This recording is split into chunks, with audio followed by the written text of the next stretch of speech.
प्यारे बच्चों, स्वागत है आपका 11th में हिंदी की कक्षा में। प्यारे बच्चों, आज हम वितान बुक का सेकंड चैप्टर था जिसका नाम है राजस्थान की रजत बूंदे। इसके हम लघु उत्तरात्मक क्वेश्चन आंसर करते हैं। प्रीवियस वीडियो में हमने परीक्षा उपयोगी निबंधात्मक प्रश्न उत्तर किए थे, जो 2 क्वेश्चन थे हमारे। अब आज करेंगे बेटे लघु उत्तरात्मक क्वेश्चन आंसर। फर्स्ट क्वेश्चन देखिए, चिजारो अपने सिर की रक्षा कैसे करते हैं। ये पॉइंट हमारा निबंधात्मक क्वेश्चन में भी आया था।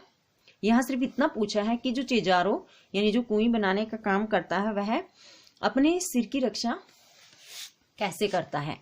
आंसर देखिए बेटे, चिजारो अपने सिर पर कांसे, पीतल या अन्य किसी धातु के बर्तन को टोप की तरह पहन लेते हैं और यह टोप ऊपर से पड़े कंकड़, पत्थर या अन्य धातु से उनके सिर की रक्षा करता है। तो जो चिजारो है अपने सिर की रक्षा कैसे करते हैं, वे अपने सिर पर कांसे, पीतल या अन्य किसी धातु के बर्तन को टोपी की तरह पहन लेते हैं।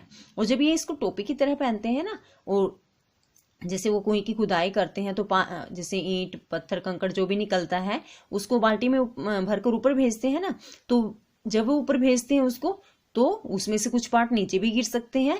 तो जो ये टोप है ना, जो बर्तन का है, तो वह उनसे उनके सिर की रक्षा करता है। क्वेश्चन नंबर 2,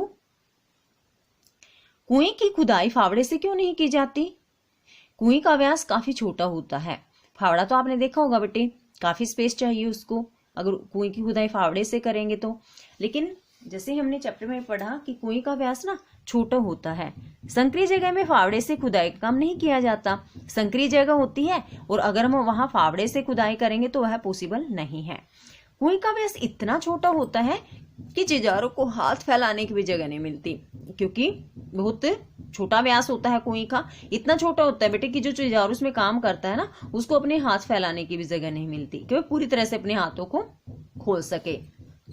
वे बसोली से धीरे धीरे मिट्टी की खुदाई करते हैं। फावड़े से खुदाई करने के लिए कम से कम 10 हाथ का घेरा चाहिए। इसी कारण फावड़े से कुएं की खुदाई नहीं की जा सकती।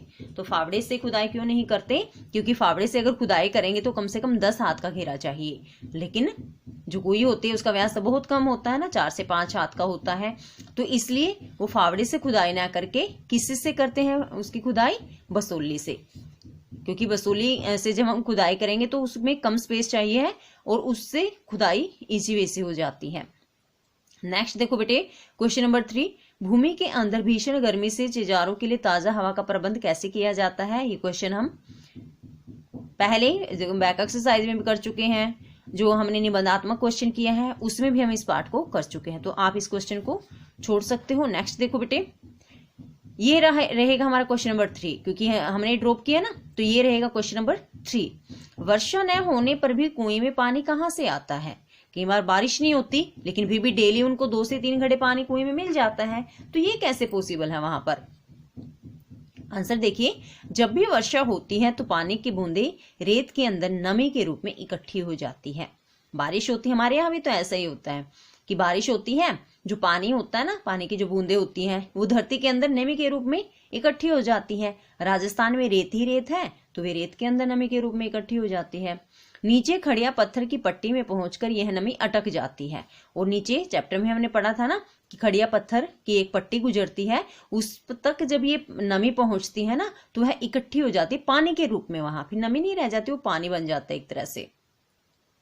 पत्थर की सतह इस नमी को नीचे नहीं जाने देती, क्योंकि बीच में से क्या गुजर रहा है, खड़िया पत्थर का पार्ट है। ठीक है, पानी मान लीजिए ऊपर से आता है तो खड़िया पत्थर जहां भी है ये वहीं अटक कर रह जाता है, उससे नीचे फिर वो पानी नहीं जा पाता। मान लीजिए बेटे पत्थर है, आप उसके ऊपर पानी डालोगे तो क्या उसमें से क्रॉस हो जाएगा वो, नहीं ना, तो वह उसके ऊपर ही अटक कर रह जाता है।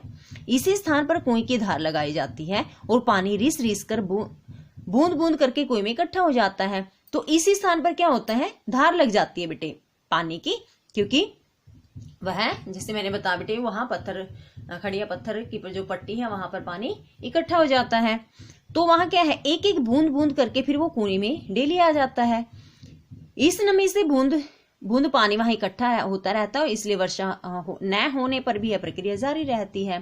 तो बेटे इसमें देखो, आपका इजी वे से भी इसको याद कर सकते हो कि जब भी बारिश होती है तो जो पानी की बूंदें हैं रेत के अंदर नमी के रूप में ठहर जाती है और धरती के नीचे से जो खड़िया पत्थर की पट्टी गुजर रही होती है वह पानी को नीचे नहीं जाने देती। जब कुएं बनाई जाती है उसी जगह पर, तो वहां जो पानी इकट्ठा हो जाता है खड़िया पत्थर की पट्टी पर, वह एक एक बूंद में के रूप में रिस रिस कर उस कुएं में इकट्ठा हो जाता है। जब बारिश नहीं होती, वो नमी तो वैसे ही रहती है ना रेत में, इसलिए बारिश न होने पर भी वहां पानी आसानी से मिल जाता है। क्वेश्चन देखो बेटे, ये हमारा रहेगा क्वेश्चन नंबर 4। राजस्थान के रेत की विशेषता क्या है? यानी राजस्थान में हमने देखा ना, पढ़ा है ये कि रेत ही रेत है, तो वहां रेत की विशेषता क्या है उसमें, उस रेत के अंदर? इस रेत के कण बहुत बारीक होते हैं और ये कण एक दूसरे से चिपकते नहीं हैं। बेटे जो रेत होता है बहुत बारीक होता है ना, और दूसरी विशेषता इसमें क्या बताई कि जैसे ही आप रेत पर पानी डालोगे उसके कण एक दूसरे से चिपकेंगे नहीं, वो अलग ही रहेंगे। आमतौर पर मिट्टी के कण एक दूसरे से चिपक जाते हैं। मिट्टी को हमने देखा, जब भी आप मिट्टी पर पानी डालोगे ना तो उसके जो कण होते हैं ना वो एक दूसरे से चिपक जाते हैं। इस चिपकने से मिट्टी में दरारें पड़ जाती हैं। तो एक जगह पर मान लीजिए काफी सारी मिट्टी है, ठीक है, बारिश आई तो उस मिट्टी के कण दूसरी पार्ट जगह जो मिट्टी उसमें चिपक जाती है, तो उसका खुद का स्पेस तो खाली रह गया। इसी कारण मिट्टी में दरारें पड़ती हैं। इन दरारों में से भूमि की नमी भाप बनकर उड़ जाती है, और जो बारिश की जो नमी धरती के अंदर होती है ना, और ऊपर जब दरारें हो जाती हैं, लाइनें से जब दिखने लग जाती है, तो इससे क्या होता है, जो धरती के अंदर नमी है वह भाप बनकर उड़ जाती है। रेत के कण अलग अलग रहते हैं, इस कारण इस रेत में दरारें नहीं पड़ती और अंदर की नमी अंदर ही रहती है। और जैसे हमने पढ़ा ना कि रेत के कण एक दूसरे से नहीं चिपकते, तो अगर चिपकेंगे नहीं तो अपनी जगह नहीं छोड़ेंगे वो, और इसका फायदा क्या रहेगा कि जो अंदर की नमी है वो अंदर ही रहती है, वह भाप बनकर नहीं उड़ती। इसी कारण जैसे हमने पढ़ा ना प्रीवियस क्वेश्चन में कि बूंद बूंद पानी वहां कुएं में बारिश न होने के समय भी इकट्ठा होता रहता है। इस क्वेश्चन को आप सिर्फ रीड करोगे, रीड जरूर करना है, क्योंकि प्रीवियस क्वेश्चन जो मैंने आपका छुड़वाया है ये वाला क्वेश्चन, ये हम राइट भी कर चुके हैं। सेम यही क्वेश्चन हम राइट कर चुके हैं। ये क्वेश्चन देखिए बेटे, मरुभूमि में वर्षा के पानी की मात्रा को कैसे मापा जाता है? मरुभूमि में वर्षा के पानी की मात्रा को इंच या सेंटीमीटर से नहीं मापा जाता। इस कार्य के लिए रेजा शब्द का प्रयोग होता है। ये शब्द आप याद रखोगे, ऑप्शनल क्वेश्चन में भी हमारा ये आ सकता है, 1 मार्क्स में भी हमारा पूछा जा सकता है कि मरुभूमि में वर्षा के पानी की मात्रा को मापने के लिए किस शब्द का प्रयोग किया जाता है। तो आपको ये शब्द याद रहना चाहिए, रेजा शब्द। इससे धरातल की वर्षा को नहीं बल्कि भीतर समाई वर्षा को मापा जाता है। धरती पर हमारे यहाँ जैसे बेटे बारिश होती है ना, वो धरती के ऊपर कितनी बारिश हुई उसको मापते हैं हम, 5 सेंटीमीटर है, ज्यादा है, कम है। लेकिन जो राजस्थान में बारिश को मापते हैं ना, वो अंदर समाई भूमि के अंदर कितनी नमी गई है उसको मापा जाता है। यदि इस भूमि पर इतना पानी गिरे कि 6 अंगुल भीतर तक समा जाए तो उस वर्षा को 6 अंगुल रेजो कहा जाएगा। तो वो क्या करते हैं, बारिश रुक जाती है ना तो फिर वो रेत को ना खोद कर देखते हैं, फिर मापते हैं कि नमी कितनी पहुंची है। मान लीजिए बारिश इतनी हुई कि 6 अंगुल अंदर तक नमी है, तो उस दिन की बारिश कितनी होगी, 6 अंगुल रेजो। इस माप का कारण है मरुभूमि की रेत। इस रेत में पानी की जो बूंदे हैं वो धरातल पर नहीं टिक पाती, वो अंदर ही समा जाती है ना। हमारे यहाँ तो क्या है, जैसे ईंटों से पक्का कर रखा ज्यादातर पार्ट, तो बारिश का जो पानी होता है वो ऊपर ही ठहर जाता, तो इसलिए बारिश के पानी की ठहरे हुए पानी की मदद से ना बारिश को माप लेते हैं कि आज इतनी बारिश हुई। लेकिन वहां क्या है, जो पानी की बूंदे फटाफट से रेत में समा जाती है ना, धरती में रेत में नमी के रूप में ठहर जाती है, इसलिए वो धरती के अंदर समाई बारिश को मापते हैं। और इसके लिए किस शब्द का यूज करते हैं, रेजा शब्द का। तो देखो बेटे, आज हमें क्वेश्चन कैसे राइट करने हैं। This is our first question. Second, इस क्वेश्चन को हम राइट कर चुके हैं, आएगा तो भी आपको एक्सक्यूज नहीं करना है कि हमने नहीं किया है। ये हमारा क्वेश्चन नंबर 3 रहेगा, ये क्वेश्चन नंबर 4 रहेगा। इसको आप रीड जरूर करोगे, क्योंकि इसमें से क्वेश्चन हमारा बन सकता है 1 मार्क्स में भी, ऑप्शनल में भी।